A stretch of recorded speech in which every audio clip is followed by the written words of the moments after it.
Make sure I'm recording. It's going to be online, available for download later. So even though some of the analysis setup is going to be quick and some of these are just going to fly through, you always have the opportunity to download this video later, pause it, rewind it, see what I was clicking, see where I set things. So take comfort that even if it goes fast, you have the opportunity to review this later on. Like I said, I have a couple other my colleagues on the line. So if you guys have questions during the presentation, and you guys got audio? I think I hear George. I can hear you, Adrian. Hi, this is George Blair. So, yeah, I'll be online answering questions. And I want to mention we've been using the Solution 106 for probably almost 20 years. It is very powerful, but there's some limitations. And this is what we want to do with the seminar, is just sort of point out how to use it effectively, open that door, be comfortable with it, and also to give you a chance to know, to share, what we know with you guys. And if you have things that come up with it, give us a call. Give us a call, send us an email. That's a big part of this. So that's it from my side, and I'll be muted and just be addressing questions. Excellent. Thanks, George. So anyone that hasn't done one of these webinars with us, on the little toolbar for GoToWebinar, there is a questions section there. So punch in your questions. George will try to tackle those during the meeting, or if we don't get to you during the meeting, we'll follow up afterwards. And as always, feel free to email us. All right, so here is our general outline. There's two major categories of nonlinear analysis that we want to address. There's geometric nonlinear and there's material nonlinear. So geometric nonlinear, also called large displacement. We're going to address a couple specific examples like contact and buckling. For material nonlinearity, we're going to be focusing on plasticity. That's really the most common application of nonlinear materials. Also available is hyperelastic materials. It could probably be a bit of its own seminar, so we'll give you a brief introduction and when you might have to use that, but we don't have any in-depth discussion of that today. And once we kind of explore these two main categories of nonlinear analysis, we're going to move on and work through a bunch of different examples that will combine one, the other, both, incorporate some nonlinear effects into our standard linear analysis and vibration analysis. And then at the end we've got some gap element examples, compression only and tension only, great ways to model contact or tension only elements like cables, straps, chains. Here's our outline. When we sent out the announcement for this, this paper was just kind of a rough outline. You'll see today that it's a bit more complete. We have more examples and more information. So along with our webinar recording, this will be available online for you. Okay, before we get into nonlinear analysis, we need to do a quick recap of linear analysis. And the best way that I like to describe this is when we develop our stiffness of our structure. It's like a snapshot in time. And for linear analysis, you only get one snapshot right at the beginning. As you increase the load, as you apply more force, it's just this linear ramp and nothing changes. So you apply 10 pounds, 100 pounds, 1,000 pounds, you're going to get this linear stress-strain relationship, regardless of how much load you apply. That's where things kind of break down. That's not always going to be the most useful or accurate solution for us. What if we're getting plasticity? Well, we're going to have to incorporate material nonlinearity. The other thing that's important to note about linear is our stress is simply our force over our area. Our initial structure, our initial load path, that's what we get. So as things deform and change and the load path changes, we're going to want to update. And that's where the geometric nonlinear comes in. So this is a little bit of background. This is a good thing to keep in mind when you're running linear analysis and you see things that might be a red flag.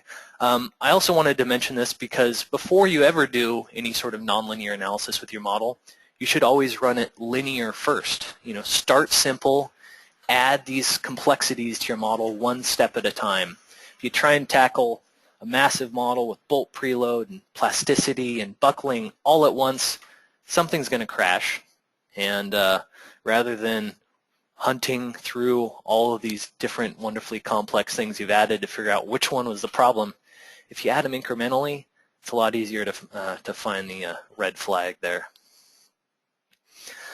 All right, so this is my starting little example here, geometric nonlinear.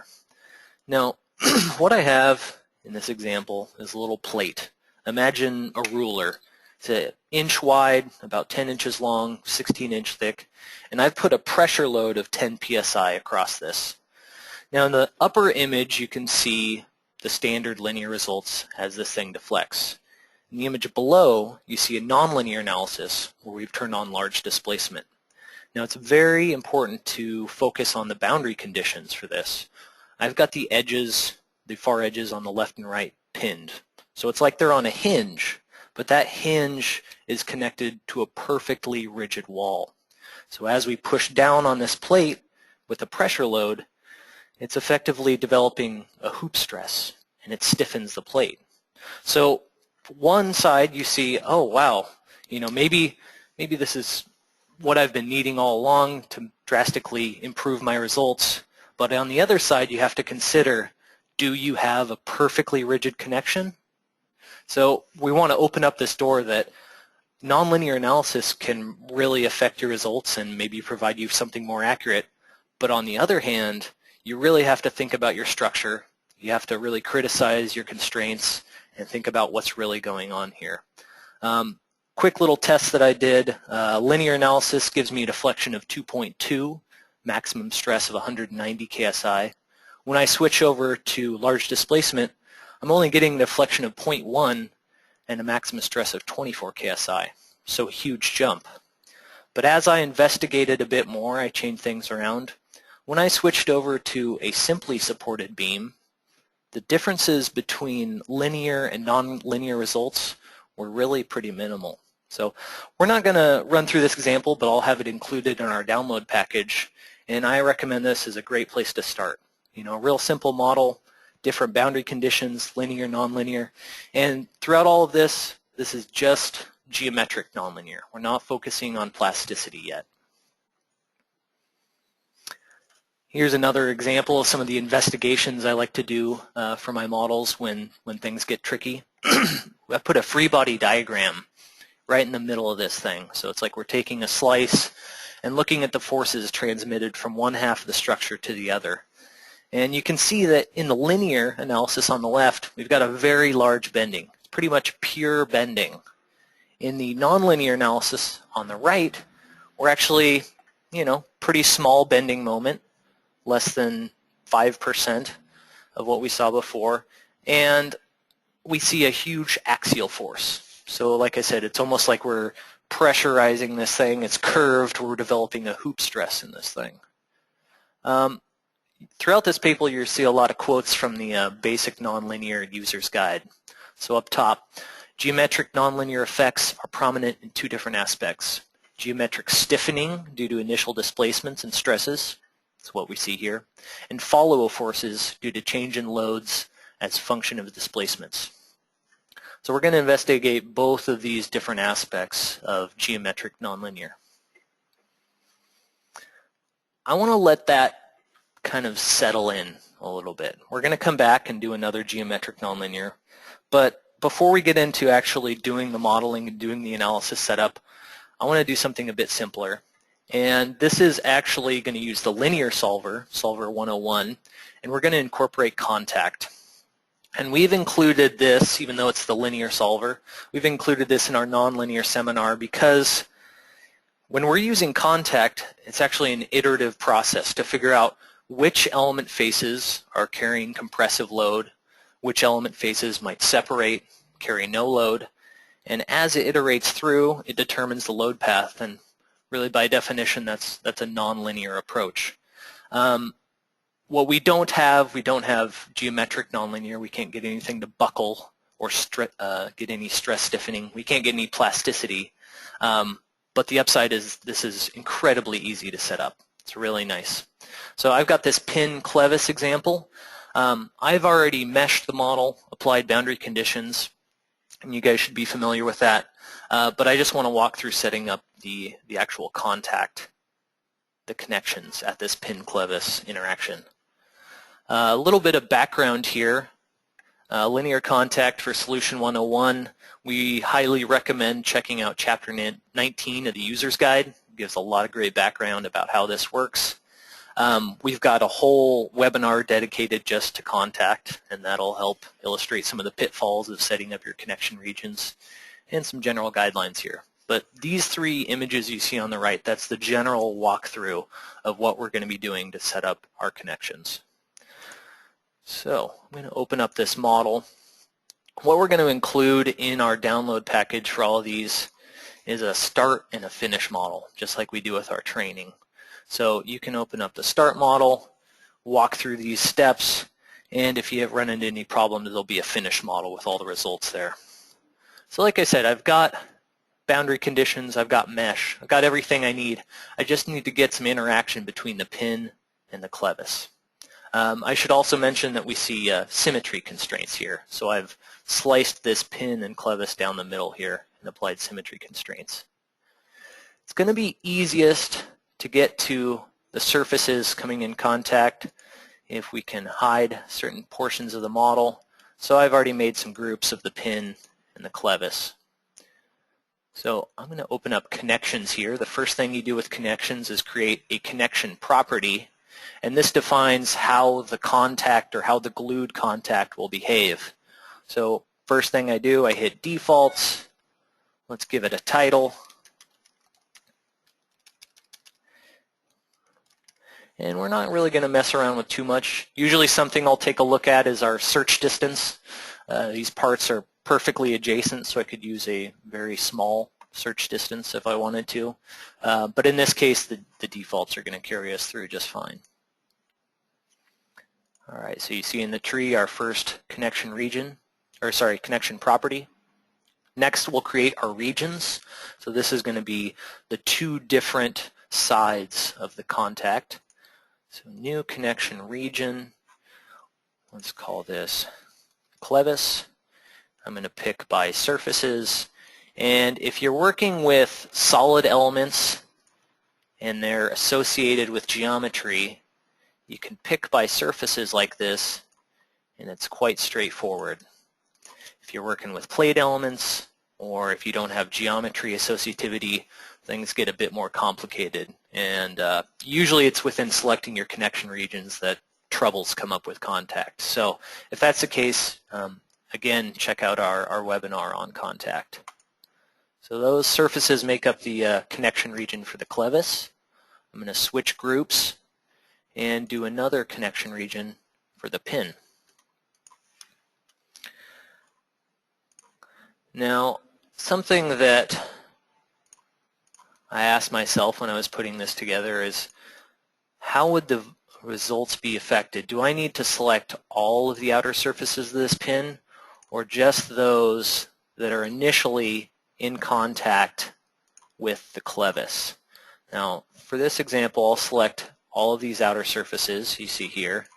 But again, you guys are going to have these models. I suggest coming back in, playing around with the connection regions and sort of seeing for yourself how this may affect your results. All right, I have a property, I have two regions. The last thing I need is a connector, and this will tie my property and my two regions together.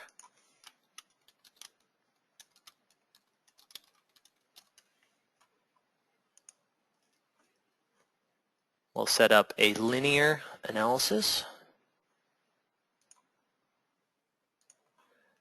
and we'll let this run. Now, all of the models here I've tried to keep rather small. They should run quickly. In some of the cases where I have larger models, I've included those in the package as well, so you have the ability to explore. All right, something that you'll see if you've included contact in your model in the analysis monitor is the contact convergence. So the plot that you see here where our number of contact changes is dropping away rapidly with each iteration, that's what you want to see. If you can see this thing rising and falling, it means that it's having trouble determining exactly which element faces are coming in contact and gives you an idea that something might be wrong. All right, so we have our output set. We can deform and contour. And then we have our stresses. So you can see even with exaggerated deformation, the pin carries along here, transfers load. You can blank properties to take a look at the stresses inside your opening of the clevis. And you're also going to have some other output vectors that are available, like contact pressure and contact traction if you're using friction. All right, so this is our very introduction to any sort of iterative analysis. We'll come back to this example later. We're going to model this with gaps, which use the nonlinear solver, and we're also going to use contact in a few other scenarios where we can pre-stiffen our structure. All right, next geometric nonlinear example is buckling. Again, we have a whole seminar dedicated to buckling, but I just kind of want to narrow in here on the geometric nonlinear side. What's happening is this is going to be a large displacement analysis, and we're going to apply the load incrementally. And as we apply this load, the structure is going to deform. We're going to recalculate the stiffness of the structure and apply a bit more load. So it's going to be a step-by-step process. What happens is under compression, certain structures might actually lose stiffness. You apply a bit more incremental load, and you see a rather large jump in deflections or stresses. You do this again, an even larger jump in stresses and deflections, and that instability point, that's really what defines the buckling load of the structure. So we're going to model this simple Euler column here, and it introduces some interesting behavior because since we're doing since we're doing a numerical model of this, it's perfectly straight. And even in nonlinear analysis, we're going to have to take a few tricks with our boundary conditions to help encourage the buckling to happen. Quick screenshots of the nonlinear control, our analysis monitor, and some charted results. So the key here in the nonlinear options is requesting all intermediate output. That way we can plot the deflections and the stresses as the load is applied incrementally. The analysis monitor provides some nice information because you can actually watch incremental loads being applied as a function of the iterations. So this plot here shows getting up to 90% of the load, seeing some instability, and you can actually watch the solver struggle through trying to reach the full load. And then the last is the charting option here. So again, referencing back to the user's guide, it's recommended to check all possible buckling modes with the linear buckling solution first. You may have to introduce some initial imperfections from loads or displacements to keep the structure in the intended buckling mode. So that's what I'm saying. We've got a numerical model. This beam is absolutely perfectly straight, zero imperfections. It doesn't matter how much we press on this thing, even in a nonlinear analysis, it's not going to buckle to the side. So I'm actually going to instigate the buckling with a little bit of bending moment here. We can play with the bending moment to see exactly how much it takes. All right, this is Euler buckling start. Here it is. So the first thing I want to run is a linear buckling analysis to give me an idea of what might happen and what sort of loads might cause this structure to buckle. So this is analysis type 7. We're just going to use loads and constraints like we would for a linear static analysis. It's going to provide us with two result sets, the first being a linear static analysis, and the second giving us a buckling factor. So I'm applying 10,000 pounds on this thing. The bottom of this is constrained in the X, Y, and Z, and then also rotations about Y. We don't want our column to spin about its axis. And then up top here, we've got this constrained, there we go, we've got it constrained just in X and Z. We don't want this thing to tip over. So I've tried to mimic the constraints that we see in this image here. All right, let's look at our results. So it's telling us that we have a buckling factor of 5.75. So multiply that by our applied load, we would have a buckling load of 57,500 pounds. Now if I'm going to do a nonlinear analysis, which is option number 10, nonlinear static, as I mentioned, I want to come to first bulk data entries, large displacement. By default, that's going to be turned on, and that's what we need to capture these nonlinear geometric effects. The next thing I need to do is come to the nonlinear control options page.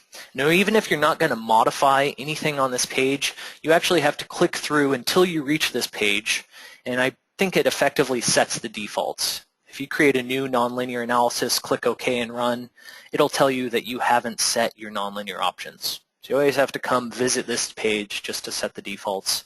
But in this case, we actually are going to modify. We're going to request all intermediate output, and we could set the number of steps. By default, it will be 10. If we want more resolution, we can request more steps or more increments. So the next thing we need to do is we actually have to increase our load, because since this structure is going to buckle at 57,000 pounds, our linear or our nonlinear analysis is only seeing 10,000 pounds. Nothing's going to happen. So I'm going to come in here, modify my load, and I'm just going to bump it up by a factor of 10. The other thing I need to do here is to instigate the buckling. And in our buckling white paper, we discuss a variety of different methods, whether you add some imperfections to the model or apply some loads to help this happen. I'm going to use a little bit of bending moment right here, and I want to put a moment about the x direction, and I'm going to start with 100 inch-pounds. So now let's run the nonlinear analysis.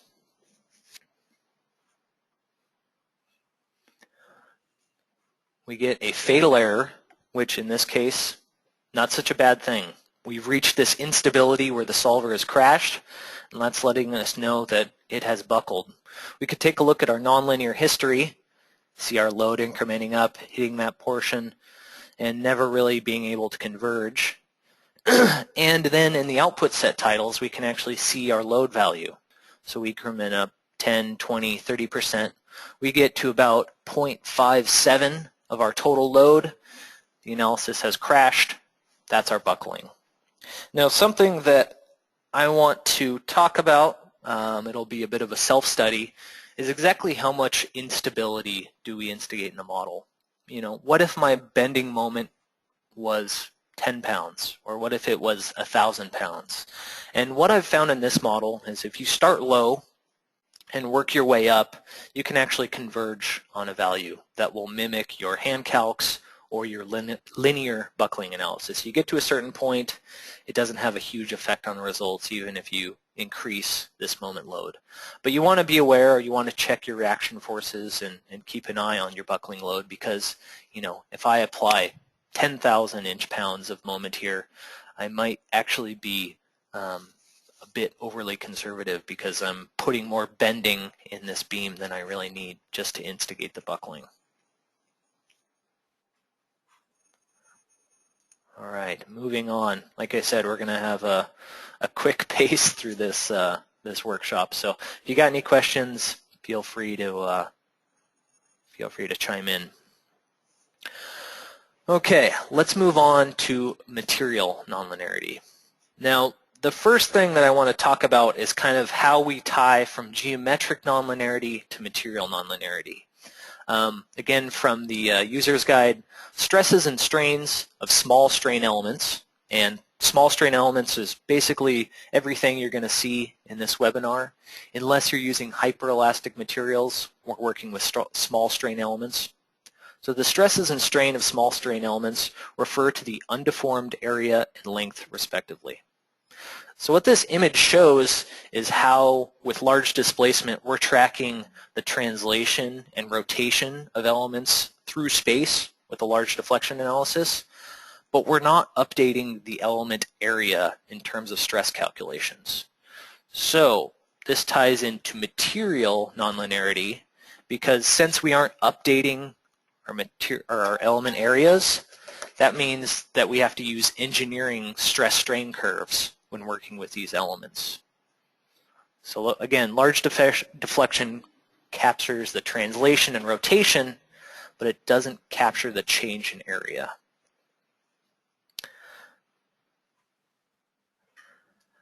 Before we get into our first nonlinear material example, let me just bring up a quick example model.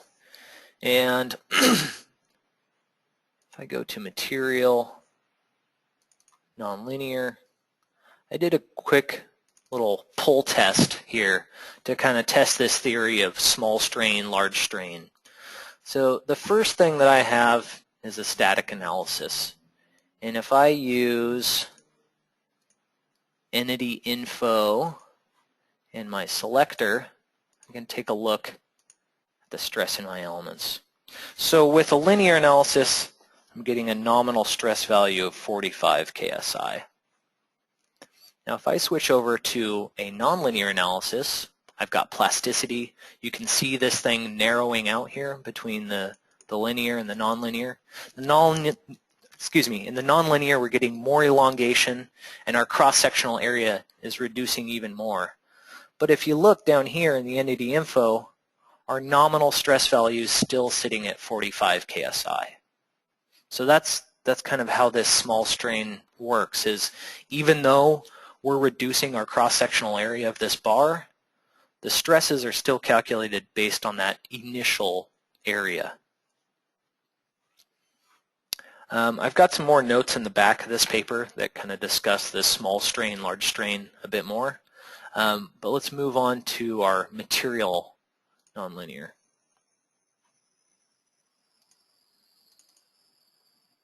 All right, so we have a 4-point bending test.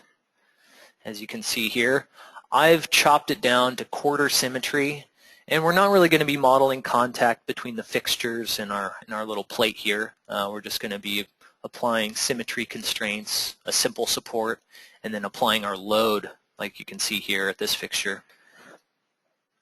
But what we really want to focus in on is how we're going to model our nonlinear material. So for this example, I'm assuming A36 yield stress, 36 KSI, ultimate tensile at 60 KSI, and a 20% strain at failure.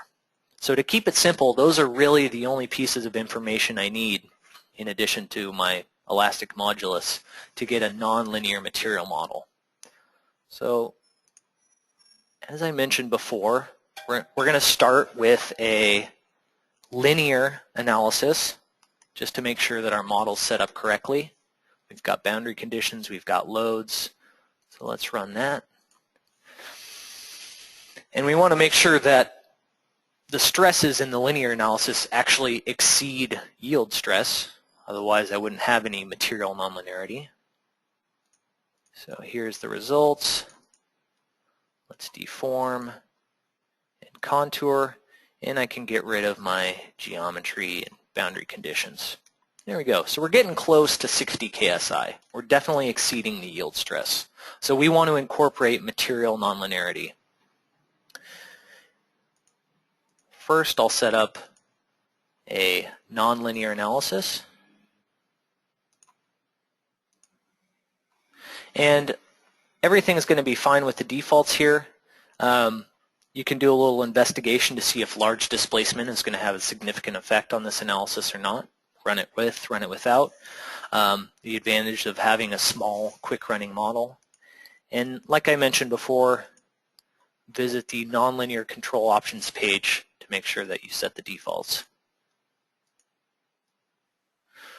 All right, now for our material. There's two different ways that we can model plasticity. And the first way that I'm going to show you is to set up a stress-strain curve.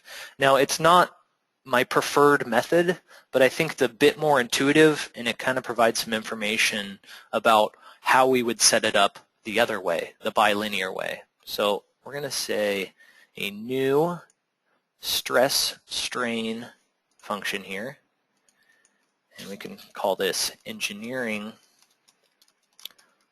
stress strain, and we're just going to punch in our values. So 0 strain, 0 stress. At our yield stress, 36 KSI, we can use Hooke's law to calculate our strain.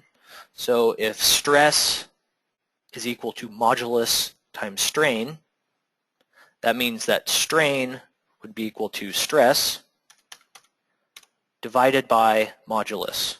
For steel, 29 million. We can add that point there. And then our last point here is going to be at failure. So we're going to say 60 KSI, and strain at failure, as mentioned, is going to be 20%. There you go. So I'm using this to kind of illustrate, because we're going to need these data points for our next material model. We come into our material, come to nonlinear. We're going to choose plastic. We're going to pick our function, and we're going to enter our yield stress. That's all we need. So now let's run our nonlinear analysis. This one's going to take a little bit longer than the linear analysis. So while that's running, I'm going to set up my alternative nonlinear material technique. And that alternative technique is elastoplastic. And when we turn this option on, you can see that our function disappears here. All we need for this is our initial yield stress and our plasticity modulus. So it's called bilinear because you're really just breaking the material behavior into two regions, the elastic region and the plastic region. And if you were to look at our curve,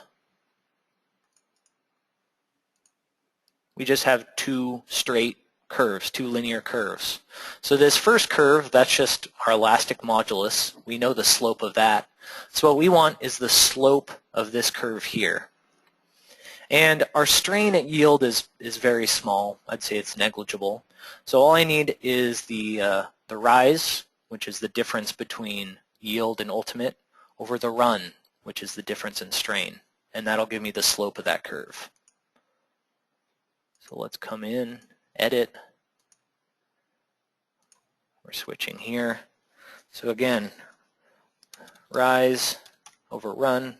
Rise would be 60 KSI minus 36 KSI over the run, which is 20% strain.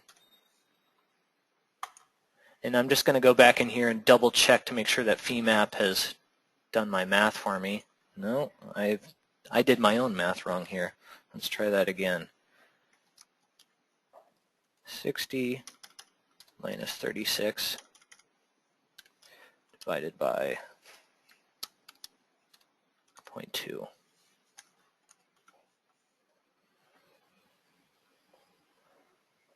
One too many, thank you.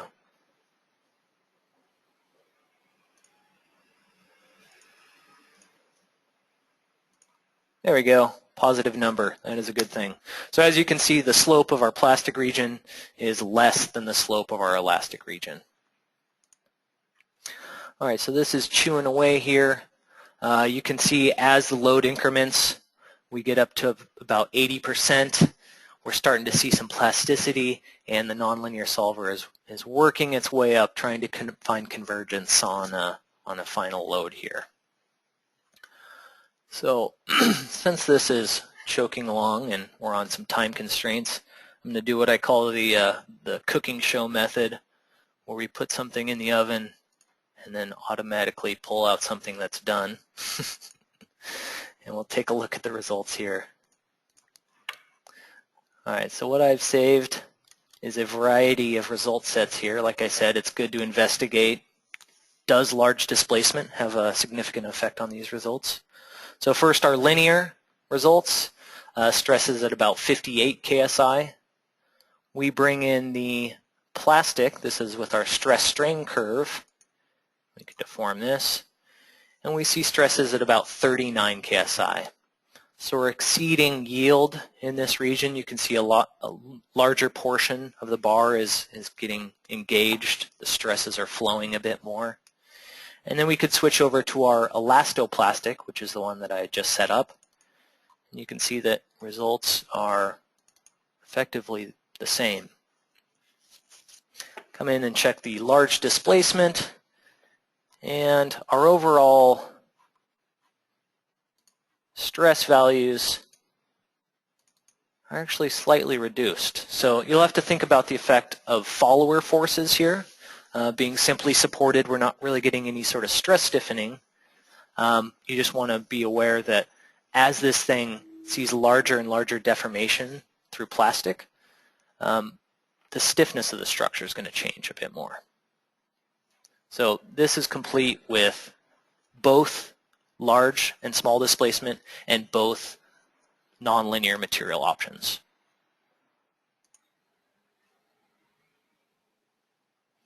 All right, hyperelasticity. So this is really the element type and material type that captures the true nonlinear behavior. Not only are we getting elements translating and rotating through space, we're also getting a true update of material or of element area and length. Some guidelines here, again from the Nastran documentation. If stretch exceeds more than 20%, it is recommended to use hyperelastic elements if applicable. Some other things that are nice here. In areas of the structure where large deformations are expected, the mesh must be fine enough to keep element net deformation small. So you might have to refine your mesh to make sure that you're not getting extremely distorted elements. And then, again, some guidelines about element strain and total deflection, where you might consider this being used. Now, if this is something that you think is going to be applicable to your problems, feel free to contact us. We can help you out. We just don't have time this hour to dive into these. They're a bit more complicated than our plastic model. All right, moving on. I want to come back to our linear solver here. We've already worked with contact, but I want to introduce the idea of multi-step analysis, where we actually stiffen the structure before we apply our operating loads. And the way this ties into linear analysis is contact with bolt preload. I've got this shaft. On either end, it's supported by a little bearing and a pillow block, and that's mounted to this pedestal here. So first we're going to run it, no contact. Then we're going to sort out our bolt preload. And then finally we're going to tie it all together, stiffen it with bolt preload, and then run the static analysis of the stiffened structure. This same approach can be applied to a vibration problem, and we'll be running the vibration on this same structure here. Now, unlike the static linear solution, normal modes analysis can't incorporate contact. And this is a bit confusing because we're getting this stiffened structure. Obviously, it's incorporating contact somehow. And I just want to clarify that we're using the updated stiffness, the differential stiffness of this bolted clamp structure for vibration analysis. We're not really getting contact during the vibration event, and the way I describe this is you can't simulate a clapping event where a metal bar would be vibrating and slapping into a neighboring component. That sort of contact isn't going to work here, but we can get this subcase where we stiffen the structure ahead of time. So let's open up this model and work through it. I'm going to close some of these others.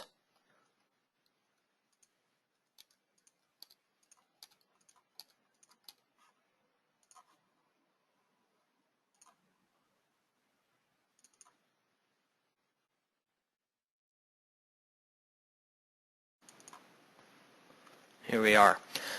Since this is sort of a complex assembly, I've gone in and I've already set up the connection regions. So if you were to turn off the elements, you could see the connection regions here. And the first thing I want to do like I said, we're going to analyze it with no contact. And I don't have to delete out these connection regions. I can simply deactivate them. So I'm going to select, I can even highlight, I'm going to select everything here but the bushings and say disable.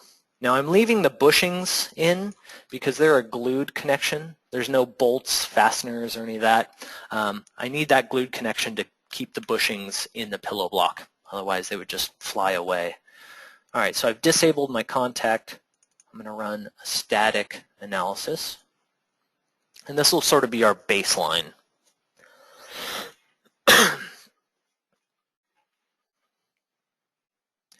The next thing I'll do is I'll enable the rest of this contact, and we will take a look at a linear analysis with contact. All right, so that's complete. I'm going to enable all the connectors, and I'll let that run. So while this is running, let's go ahead and set up our bolt preload. I always like to use bolt preload as its own load set, so I can sort of differentiate it or use it across multiple load sets. So we're going to create a new load set here. Call this bolt preload. The other thing that this allows me to do is test out my bolt preload before combining it with other loads. I'm going to want to just show my beam elements. Actually, we'll just show our bolt property. There we go. And my load type is going to be bolt preload. Now I've calculated out for this size of bolt we want 30,000 pounds of bolt preload. We'll give this a title. And we will select the elements we want this to work with. There we go. All right, so my next analysis is done. So let's fire up this next one here. Now what I want to do with this one, like I said, you can see we've got our constraints, our loads. I'm going to switch my loads, just looking at bolt preload. And while that's running, we'll do a little bit of model organization. So first output set, operational load, no contact. This is operational load with contact. So let's look at those. And I believe that the differences in these should be quite apparent. We can see the elements passing through each other, lots of bending in the fasteners there. When we switch over and enforce contact, the stress profile and the deflections change quite significantly. So what we want to see is when we incorporate bolt preload, we still have contact between parts. Nothing's flying off into space. Stresses aren't exploding. So I believe this is working correctly. Let's call this bolt preload with contact, which is a bit redundant. You cannot run a bolt preload analysis without contact. The bolts would cinch up, the parts would pass through each other, so be aware you always need contact to use bolt preload. So now we want to tie everything together. Coming back to my boundary conditions, I'm going to use my operational loads here, and this is how I'm going to incorporate bolt preloads. Is down here I can select my bolt preload load set. We'll analyze. So this is really going to run through two complete analyses. First, it's just going to look at the bolt preload, find contact faces, cinch everything down, and update our stiffness. Then it's going to apply our operational loads to this new stiffened structure, and it's going to give us something that should be different from both our previous output sets. All right. I mentioned that we can incorporate this same sort of effect with the vibration analysis. So in this model, I've set up a normal modes analysis.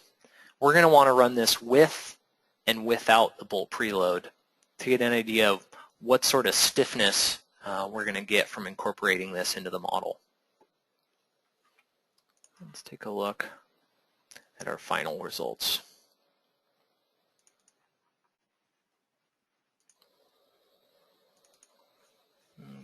Okay. Oh, and our original one's done. So this is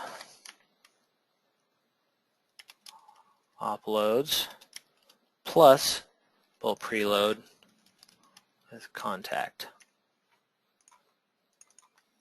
There you go. So no contact, with contact, and with contact and bolt preload.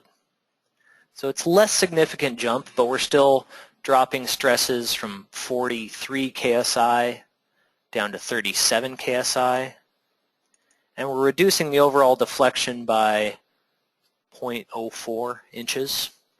Depending on your application, that could be pretty significant. So this is another example of slowly building up the complexity of your model in increments. All right, let's move on to the normal modes analysis. Now I'm going to analyze this one. It's going to ignore the contacts. It's just a standard normal modes analysis. And for this one I've gone in, I've just requested the first 5 natural frequencies. And things get a little wild in these higher frequencies, but we need this as our baseline. So to incorporate bolt preload into this, it's actually really simple. You want to expand the analysis for your normal modes. Come down to the bottom here and we're going to add an additional case. So we simply add in bolt preload. It'll use the constraints from the master requests and conditions. And we hit analyze. Now this is something that in some models I've seen a real significant jump. In other models, not so much. With this one here, I think we saw a pretty significant jump, especially in the first few normal modes, because we just have 2 bolts in line with each other. So as this shaft moves up and down without any sort of contact or bolt preload, the stiffness in that direction is really highly dependent on the bending stiffness of those 2 bolts. Once we incorporate contact and bolt preload, we're actually getting the interaction between the pillow block and the pedestal and transferring, the load a bit further out from that center line of that bolt. All right, how are we doing on questions, George? Everything going well there? Hi, Adrian. Just a few questions, and more like, are you using the iterative solver when you're using the contact sequence? Oh, yeah. I think you are. Probably the way this one's running, I probably did not turn that on. It would probably be significantly quicker if I did. Well, it might not. It's a mixed bag contact. It's always tough to tell, especially with rigid links and beams. Yeah, I don't know. That's why I build small models and try to debug all the mechanisms you can quickly before doing something really big. Okay. And then, are you using on your connection properties? You're only using one connection property, aren't you? For this one here, I've actually set up 2 connection properties. Glued was glued. Yeah, that's what.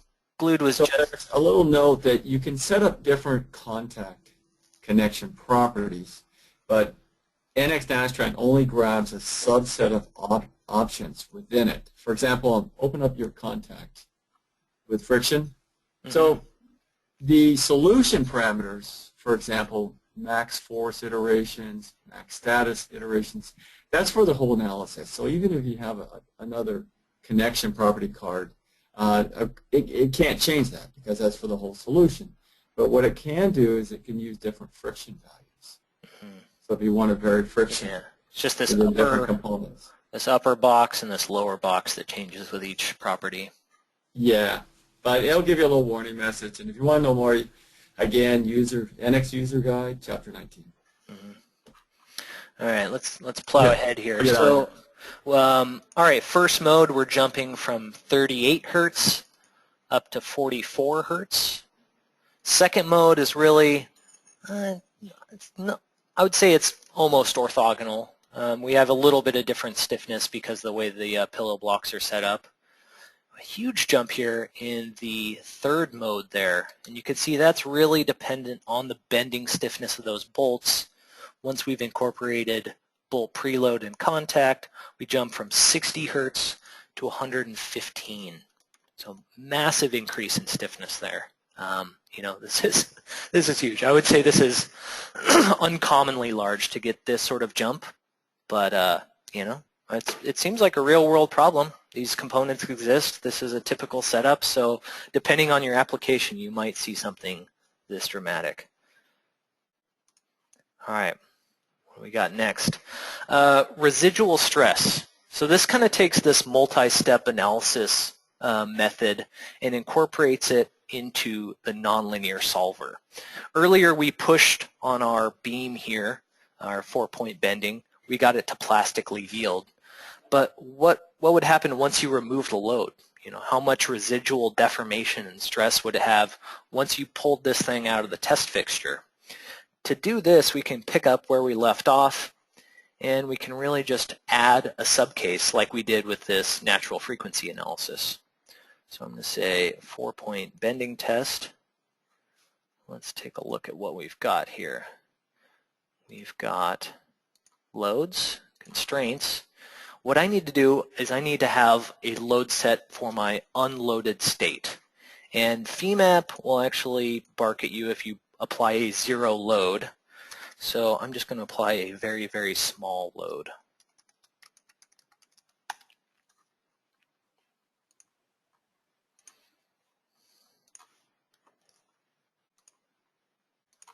I'm just going to apply the same nodes. Actually, I think we need, there we go. Come on now. We could always, rather than fumbling through this, I'll just copy this one over and modify it. So let's update the title. Let us know that this is unloaded. Force on curve.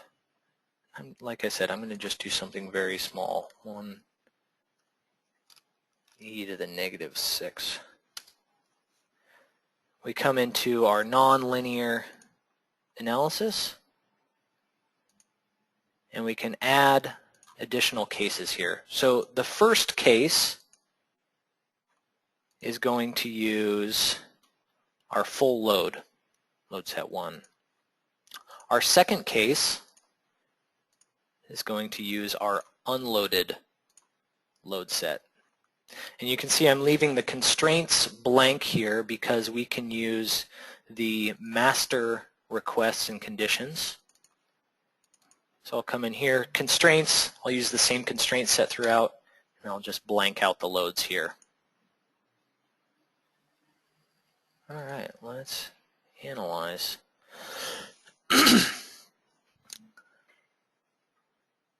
Now, this is just one example of this multi-step analysis, but really the same technique of using multiple steps can be applied to a variety of different conditions, whether you have some sort of pre-tension, press fit, shrink fit, some sort of thermal load that might stiffen the structure.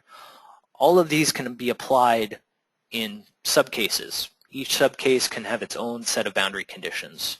So you can really, you're just taking more snapshots in time, and it's giving you the opportunity to affect your boundary condition in each one of these snapshots. All right, let's take a look here.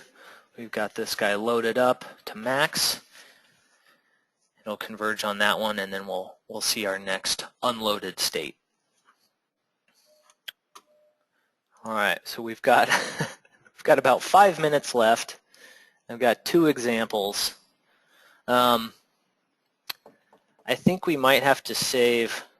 What do you think, George? We've got gap contact and we've got tension-only cables here. Both of them use gap elements, and it's all about setting a different compressive or tensile stiffness for our little gaps. I want to vote for the gaps because it's really useful. They're a great little element to employ. And I want to also mention one thing too, and all this nonlinear in solution 106 is that we're using small. The trick on Nastran is that they're small strain element formulation, meaning that it's a simplified formulation, and it doesn't handle large strains very well. Large strains really greater than 10%. It's problem dependent. It's just one of those things on that side, on the solution 106, and it is why NX Nastran has an advanced nonlinear solution 601. So what we want to cover on this is really what you can do with the 106. Mm-hmm. And if it doesn't seem to quite work for you, give us a call and we can talk about the solution 601. Yeah. And I think this gap problem here is kind of a good introduction to that as well, because, all right, originally we had modeled this in the linear solver, real easy setup, surface-to-surface contact, click go, it's pretty straightforward, but we're not able to incorporate plasticity. If you want to incorporate plasticity, you're going to have to use either the static nonlinear solver 106 that we've been using today, or like George mentioned, the advanced nonlinear. Now, the tough part about using 106 is it does not support that surface-to-surface contact, that easy contact setup. So if you need to include both contact and plasticity, you're going to have to spend some more time up front modeling. And what you'll see in this part here is the mesh on both the clevis and the pin are perfectly matched. There's a node-to-node alignment there. For every node on the interior face of the clevis, I've got a node on the pin. And that allows me to snap gap elements between the two. Right. And I want to mention that this is an extremely powerful technique. It runs super fast, and it's what we use for Boeing's landing gear set on the 787, the Dreamliner. And it just smoking fast. It's really the fastest sort of contact setup you can ever get using that sort of alignment. And Femap really facilitates this. It's really preferred, and it gives you great results. It just takes a little bit more upfront time modeling. Yeah. So the technique I used, well, let's wrap up on this one. You'll see we have and then jump on the cable so we can pull it out at some point. So here's mute. Case 1 and case 2. So we have our fully loaded and our unloaded states here. So zero load, you can see the residual stresses, residual deformation. But the tool that really makes things easier with the gap elements, I think, let's go ahead and open this up. First of all, I like to work with groups. And in this one here, I have created a group of nodes on the clevis. So let's take a look at that, turn on. And you can see those are just the nodes on the interior face. Not sure if you can see those. Those are the nodes on the interior face of the clevis. And another group of the nodes on the pin. So I can use mesh, connect, closest link, and I'll take advantage of these groups going from the clevis to the pin, and then I can pick gap elements. This also works well for rigid elements, beam elements, whatever you need to snap in there. We'll snap these in. We'll choose an orientation vector, which has to be orthogonal. So these are all running radially, so I would want the global Y direction, I believe. There we go. If we really zoom in here, you can see how it's snapped in node-to-node connections for all of us. So let's quickly talk about our gap element property, because this is what differentiates my contact from my cable. So here we've got our gap element. A very high compression stiffness, and there's guidelines on what sort of compression stiffness you should use in the Nastran documentation, and a very low tension stiffness. A little bit of tension stiffness helps stabilize the model, but you don't want it to carry much tensile load, so that's a small value. So what we've got here is these springs, but they have different stiffness whether they're in tension or compression. You need to make sure that your nonlinear analysis has large displacement turned on. This is a geometric nonlinear effect. It's not going to know if these are in tension or compression until we apply incremental load and update the stiffness matrix. However, these are not large displacement elements. That means if your two contact surfaces see large rotations or displacements with respect to each other, the orientation of these gap elements is not updated. So I think there might be, a more eloquent description of that in the help guide, but be aware that when you're using this contact, you want these two faces to kind of translate or rotate together. It's not like a spinning, sliding friction contact. You want it to be rather static. Just because if these elements really start to rotate a lot, they're not going to update the stiffness based on their new orientations, and you're going to get some odd results there. So you need large displacement turned on, but at the same time, you don't want to experience large displacements between your contacting bodies. I think that makes sense. I hope that makes sense. Okay, so just like this, this model here, using high compression, low tension, I've done the same with our last example model of the day, and that is our radio tower. So here, I've stiffened this little spindly radio tower with guy wires. So let's take a look at these gap element properties. I've created a different property for each length. The longer cables are going to have a bit more compliance. Given a very low compression stiffness and a tension stiffness based on the length and diameter of my cable. So you can see each of these has a different tension stiffness. And I compared linear and nonlinear runs. The linear run here this was before I had incorporated the guy wires. You can see massive bending moment at the base, just effectively a cantilever beam there. Once I incorporate the guy wires, my bending moment drops like crazy. I get big tensile reactive forces at these two. You can see the direction of the load. And I get nothing at this one. They're going into compression. They're effectively going slack and not carrying any load. So again, the usefulness of free body diagrams comes through to help you debug the model. All right, wrapping up on our whirlwind. In the paper here, I've put in an appendix of do's and don'ts. Number one is rigid elements. Be very weary of using RBEs with any sort of large deformation. The degrees of freedom of a rigid element, they're not updated as it rotates and translates through space. So avoid your rigid elements for large diffractions. It can give you ridiculous results. We actually had a model we were looking at earlier this week. Beautiful, simple model, and we're sitting there looking at it. What's going on? These results aren't quite right, and the RBE2 was our smoking gun. That kind of expands to offsets. If you're using offsets with your beam elements, those aren't going to get updated as things rotate. So you're going to want to. I want to jump in because offsets use RBEs to enable the offset. Mm-hmm. And all this is covered. We have another technical seminar on connections and RBEs or multi-point constraints.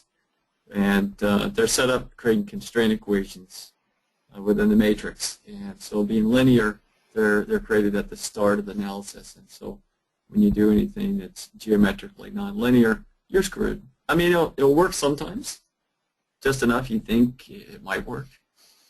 and they'll nail you. It'll behave just well enough to earn your trust. Then just like boom. And it's not any big deal. The workaround is you just use beam elements. Yeah. And there's a nice little API that will swap out your RBE with beam elements. So. Okay. Moving on. The Femap, or sorry, the Nastran documentation here that I referenced a lot for this paper was the Basic Nonlinear Analysis User's Guide and this handbook. And so what I did is in this directory here that I'll be uploading for you, I just downloaded these because if you get to this through the Femap help, it opens in a browser and you'll have to switch browsers. And anyways, it's easiest just to download the PDFs. But I've gone through here, and sections that I thought were particularly important to note, I have highlighted.